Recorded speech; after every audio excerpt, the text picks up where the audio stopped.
Coronavirus sull'economia, il governo approva una manovra da 155 miliardi. Standard & Poor's non declassa i titoli italiani. Sentiamo Gabriele Flamma.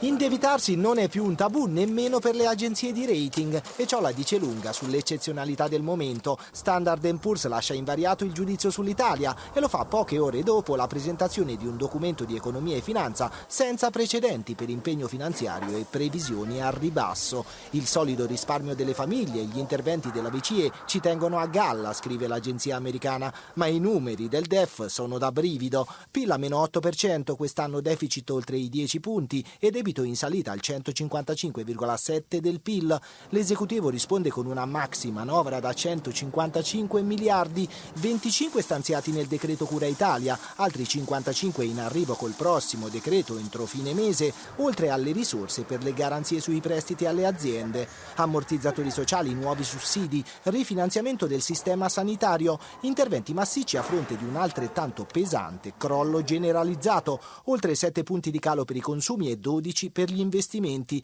La disoccupazione salirà all'11,6%. Cancelliamo tutti gli aumenti dell'IVA previsti per i prossimi anni.